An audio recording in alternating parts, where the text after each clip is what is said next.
Hello everyone. आज इस video में हम नेक्स्ट फ्यू क्वेश्चंस ले रहे हैं सेम सैम्पल क्वेश्चन पेपर से। इसमें पहला क्वेश्चन है the dash inbuilt JavaScript function converts a string into an integer. कि आपको चार नाम दिए हुए हैं, तो इनमें से कौन सा इनबिल्ट जावास्क्रिप्ट फंक्शन है जो कि कन्वर्ट कर रहा है स्ट्रिंग को इंटीजर में। तो ऑप्शंस हैं स्ट्रिंग, पार्सेंट, लेन और रैंडम। इसका सही आंसर है पार्सेंट।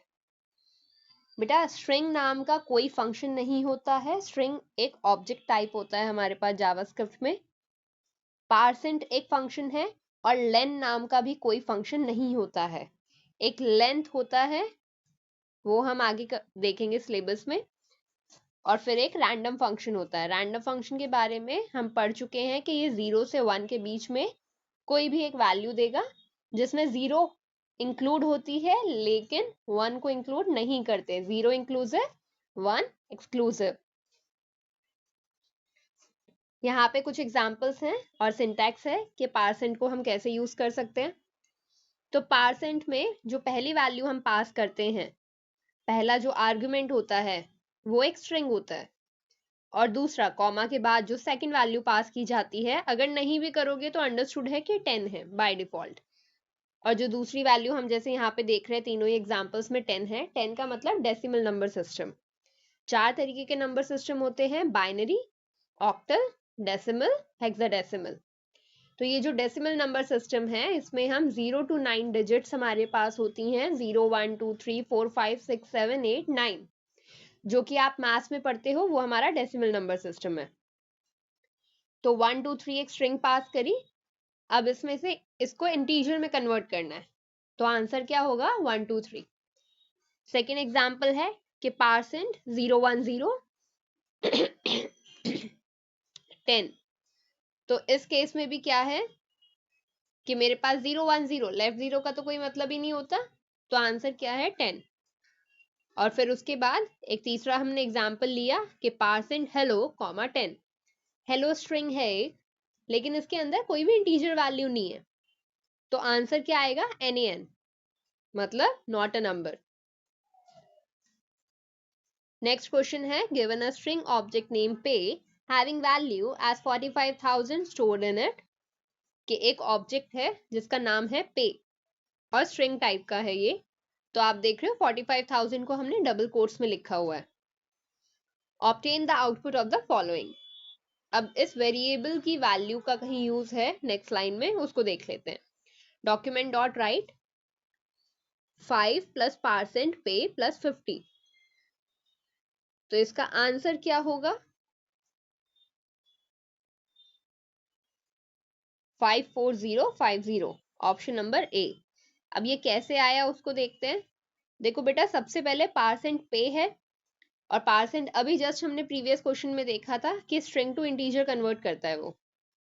तो पे जो कि एक स्ट्रिंग है और वैल्यू उसके अंदर क्या है 45,000, तो उसको कन्वर्ट करेंगे इंटीजर में, तो क्या आ जाएगा 45,000 एज इंटीजर। अब 45,000 में आप राइट साइड में जो 50 लिखा हुआ है, इन दोनों को ऐड कर देंगे, बीच में उनमें प्लस का साइन दिख रहा है, तो ये हो जाएगा 45,050। अब जो फर्स्ट वैल्यू है मेरे पास डॉक्यूमेंट डॉट राइट में, वो एक स्ट्रिंग है, और स्ट्रिंग के बाद जब भी कभी प्लस का साइन आता है, इसका मतलब हम सेकंड जो वैल्यू है उसको भी एक स्ट्रिंग की तरह ट्रीट करेंगे, और दोनों को बस कंबाइन करके लिख देते हैं। मैथमेटिकल एडिशन कुछ नहीं करते। तो पहले आ गया 5, और उसके पीछे क्या ऐड करेंगे, जो इन दोनों को अभी थोड़ी देर पहले हमने एक कैलकुलेशन करी थी 45,000 प्लस 50 की, तो बस 5 के पीछे लिख देंगे हम 45050। नेक्स्ट क्वेश्चन है हमारे पास आउटपुट का, predict the output of the given code. where option equals to parseint prompt enter a number। prompt क्या करता है, एक prompt box दिखाएगा और उसमें एक मैसेज लिखा आएगा enter a number, और जिसमें यूजर जो है वो कोई भी नंबर अपनी मर्जी से एंटर कर देगा। अब वो जो नंबर आएगा वो एज अ स्ट्रिंग आता है, तो उसको मुझे इंटीजर में कन्वर्ट करना है पहले। वो किससे करेंगे स्ट्रिंग टू इंटीजर? अभी हमने देखा था प्रीवियस दोनों क्वेश्चंस में पार्सेंट से। और फिर इससे जो मुझे इंटीजर वैल्यू मिलेगी वो किस में स्टोर हो गई, कौन से वेरिएबल में? ऑप्शन नाम के वेरिएबल में। var जो है वो वेरिएबल को डिक्लेयर करने के लिए यूज होता है जावास्क्रिप्ट में। हमने इफ एल्स का तो बहुत बार देखा होगा कि इफ एल्स कंडीशंस के लिए होता है। उसी तरीके से कंडीशन के लिए दूसरा स्ट्रक्चर है हमारे पास स्विच केस। तो यहाँ पे जो भी वैल्यू एंटर होगी यूजर के थ्रू वो ऑप्शन वेरिएबल में स्टोर होगी और उसको चेक किया जाएगा क्या वो 1 है, 2 है, 3 है, या इनमें से अगर कुछ भी नहीं है तो डिफॉल्ट केस। तो इसमें क्वेश्चन है मेन कि what will be the output of the above code if the value of option is 1। अगर यूजर ने 1 एंटर किया तो आंसर क्या होगा? तो यहाँ पे देखो 1 ऑप्शन की वैल्यू क्या है 1, तो वो केस 1 में जाएगा। केस 1 में गया, यहाँ पे एक अलर्ट फंक्शन यूज किया है, मतलब कि एक अलर्ट बॉक्स अपीयर होगा जिसमें क्या लिखा आएगा, जावा प्रोग्रामिंग। और फिर उसके बाद केस 1 में ये अलर्ट बॉक्स दिखाने के बाद ब्रेक स्टेटमेंट लगा दी। ब्रेक स्टेटमेंट क्या करेगा, इस स्विच स्ट्रक्चर से बाहर निकल कर आ जाएगा। बेटा सपोज इसमें ब्रेक कहीं पर भी ना लगाया होता तो क्या होता, पहले वो केस 1 को एग्जीक्यूट करता, फिर केस 2 को भी एग्जीक्यूट करता, केस 3 को भी, और फिर डिफॉल्ट को भी। मतलब आपको 4 बार अलर्ट बॉक्सेस दिख रहे होते अलग अलग। तो इसका आंसर क्या है, A, Java programming. Next question is identify the type of operators. आपके पास 3 अलग अलग तरीके के ऑपरेटर्स दिए हुए हैं। पहला है स्टार, स्लैश, प्लस। ये कौन से होते हैं, ये अरिथमेटिक ऑपरेटर्स होते हैं, मतलब addition, division and multiplication, division and addition. फिर सेकंड है, ये आपको जो दिखाए हुए हैं ये बिटवाइज ऑपरेटर्स होते हैं। ये एंगुलर ब्रैकेट्स 2 या 3 बार जब भी आए तो समझ जाना बेटा ये बिटवाइज ऑपरेटर्स हैं। And then third, less than, greater than, equal to, greater than, double equals to. ये डबल इक्वल्स टू क्या करता है, ये देखता है कि इक्वल है या नहीं दो वैल्यूज मेरे पास जो हैं। तो ये कौन से होते हैं, ये रिलेशनल ऑपरेटर्स होते हैं। रिलेशनल ऑपरेटर्स बोल लो चाहे आप कंपैरिजन ऑपरेटर्स बोल लो। तो इसका सही आंसर है ऑप्शन सी, कि पहली जो है वो arithmetic operators, second bitwise operators और third comparison operators. Relational operators और कंपैरिजन ऑपरेटर्स सेम चीज होती है। यहाँ पे हमारे पास कुछ और ऑपरेटर्स भी हैं कि एग्जामिनर हो सकता है कि नेक्स्ट टाइम आपसे मॉड्यूलस ऑपरेटर दिखा के कुछ पूछ ले, कोई और ऑपरेटर पूछ ले, ये कौन सी कैटेगरी में है या इसका नाम बताओ या ये क्या करता है। तो पहला हमारे पास पहली जो कैटेगरी ऑपरेटर्स की वो है अरिथमेटिक, तो प्लस मतलब एडिशन, फिर सब्ट्रैक्शन, मल्टीप्लिकेशन, डिवीजन। ये जो परसेंट का साइन है अरिथमेटिक में पांचवा ऑपरेटर, ये रिमाइंडर देता है। मॉड्यूलस ऑपरेटर इसको हम बोलते हैं कि डिवीजन के बाद रिमाइंडर कितना आएगा, मतलब कि शेष कितना बचा, बैलेंस कितना बचा। फिर उसके बाद है डबल स्टार, मतलब पावर का, जैसे 2 की पावर 3, 2 इंटू 2 इंटू 2 मतलब 8। फिर है प्लस प्लस, मतलब इंक्रीमेंट ऑपरेटर, कि एक इंक्रीमेंट कर दिया उसमें। ऐसे ही माइनस माइनस, मतलब डिक्रीमेंट ऑपरेटर, जो करंट वैल्यू है उसमें से एक घटा दो। नेक्स्ट कैटेगरी है असाइनमेंट ऑपरेटर। इन सब में आप देखोगे असाइनमेंट ऑपरेटर की कैटेगरी में इक्वल्स टू का साइन हमेशा है एटलीस्ट एक बार। तो ये क्या करता है, ये वैल्यू को असाइन कर रहा है राइट साइड में से लेफ्ट साइड में, कि जैसे a इक्वल्स टू 5, तो a इक्वल्स टू 5 मतलब a में 5 वैल्यू चली गई। और उसी तरीके से आगे उसमें थोड़ी वैरायटी है जिसको हम आगे सिलेबस में कवर करेंगे। फिर स्ट्रिंग ऑपरेटर, जिसको प्लस हमने देखा था पीछे, जो 5 वाला था कि 5 जो है मेरे पास स्ट्रिंग में था, प्लस फिर उसके बाद परसेंट पे प्लस 50। वहां पे हमने देखा था कि अगर पहला जो ऑपरेंड है वो मेरे पास स्ट्रिंग टाइप का है और उसके बाद प्लस है तो वो मैथ्स वाला एडिशन नहीं करते हैं हम, हम क्या करते हैं, उसको बस कंबाइन कर देते हैं। फिर आपके पास है comparison operator, less than, greater than equal to, less than equal to, double equals to, not equal to.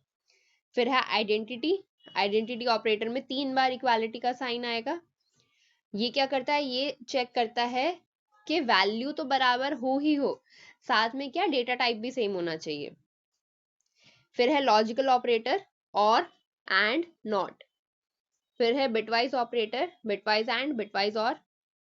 फिर हमारे पास आगे हैं नॉट और बिटवाइज शिफ्ट के ऑपरेटर्स हैं ये हमारे पास। Dash is an example of an exit control do.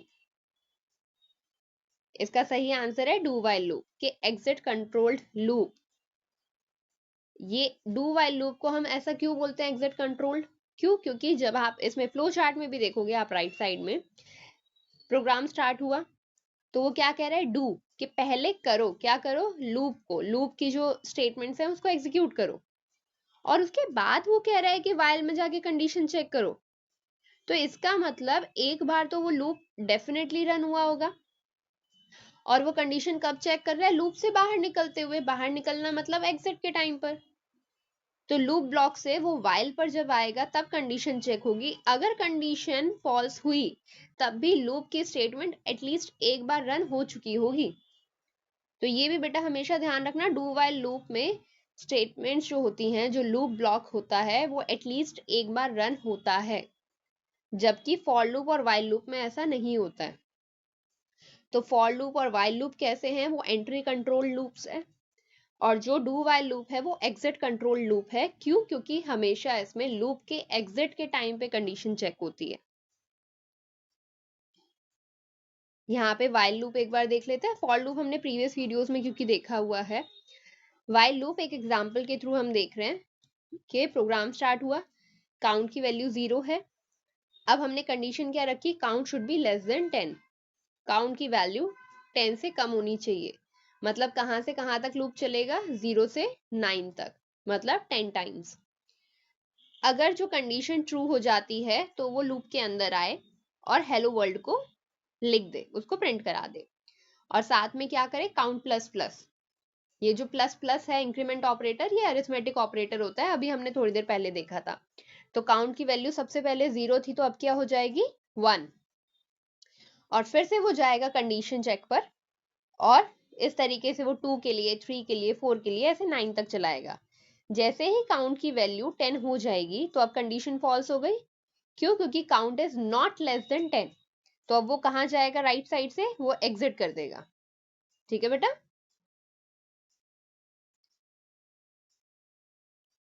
Next question is, once a website is published it is available dash for its visitors for view। ये बहुत ही इजी क्वेश्चन है कि कोई भी वेबसाइट पब्लिश हो गई है तो वो जो है वो विजिटर्स के लिए देखने के लिए वो कितनी देर के लिए अवेलेबल होती है।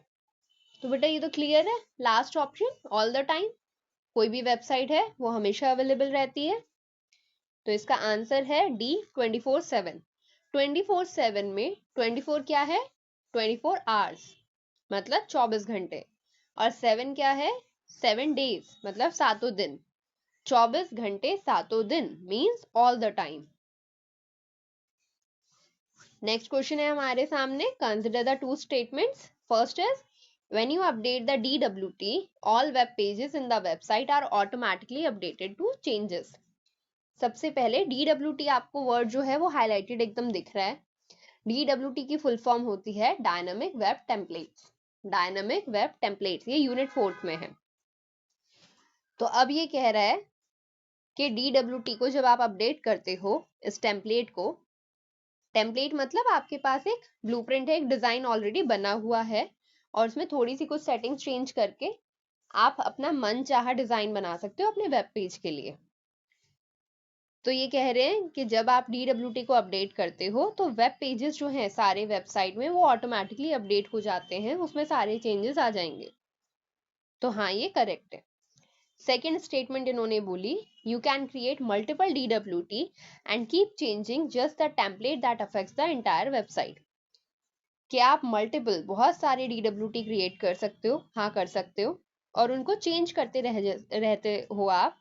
ये आपको इसमें ऑप्शन दिया हुआ है कि आप उसको चेंज कर सकते हो बार बार उस टेम्पलेट को, जो कि पूरी वेबसाइट को एंटायरली अफेक्ट कर रहा है। तो ये भी ट्रू है।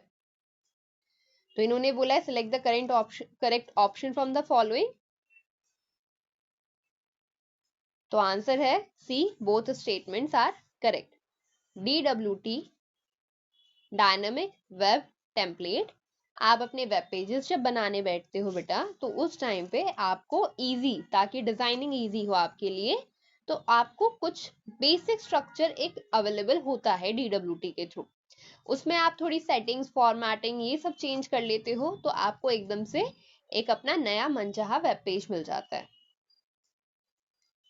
इसमें तीसरी चीज और है, ये याद रखना, हो सकता है नेक्स्ट टाइम आपके क्वेश्चन में थोड़ा सा चेंज होके ये आ जाए। तो थर्ड पॉइंट जो कि है DWT के बारे में, you can allow only specific portions of the pages to be edited instead of whole web page, resulting in better control and reduced chances of mistakes. This feature is very useful when multiple developers work on the same website. अब ये इसमें बता रहे हैं कि DWT की खास बात बता रहे हैं। आपके पास वेब पेज है, वेब पेज में अलग अलग डिजाइन होंगे। हो सकता है कहीं किसी चीज का बॉर्डर है, या किसी चीज का फॉन्ट है, या फिर हो सकता है आप फर्स्ट हाफ देख रहे हो पेज का, एनीथिंग लाइक दिस। तो उसमें ये बता रहे हैं कि आप अलग अलग पोर्शंस को अलग अलग एडिट कर सकते हो। आपको पूरे वेब पेज को एक साथ लेके बैठने की जरूरत नहीं पड़ती है। तो इससे क्या होता है कि आपका बेटर कंट्रोल है और मिस्टेक होने के चांसेस कम हो जाते हैं। जिस टाइम पे आप एक चीज ध्यान दो, अगर आप एक चीज पे फोकस कर रहे हो तो उसको अच्छे से कर सकते हो। मल्टीपल चीजों को लेकर बैठोगे तो आप डिटेल्स पे नहीं जा पाते हो। तो वही चीज वो समझाने की कोशिश कर रहे हैं कि पोर्शन वाइज आप एडिट कर पाते हो इसमें DWT में।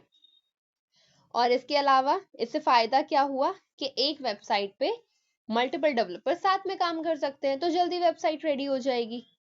कि एक पोर्शन, सपोज फर्स्ट पोर्शन जो है वो फर्स्ट डेवलपर ने ले लिया कि भाई मैं इस पे काम करूंगा, और जो सेकंड पोर्शन है सेकंड डेवलपर ने ले लिया, वो साइड बाय साइड अपना कंट्रोल उनको मिला हुआ है, अलग अलग पोर्शन पे वो काम कर रहे हैं, तो उनके लिए इजी है। फिर नेक्स्ट क्वेश्चन है, सक्षम is working on a website and needs to manage and update links across various pages efficiently।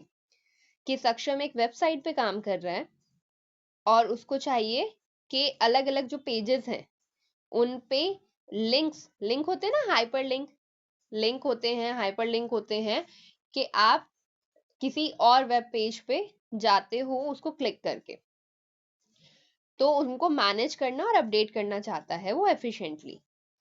तो वो एक वेब डेवलपमेंट टूल यूज कर रहा है, किस चीज के लिए, ताकि जितने भी लिंक्स हैं उस वेबसाइट पे वो करेक्टली रिकैलकुलेट हो। मतलब एक जगह मैंने कुछ भी चेंज किया तो वो हर जगह चेंज हो जाना चाहिए उस वेबसाइट पे।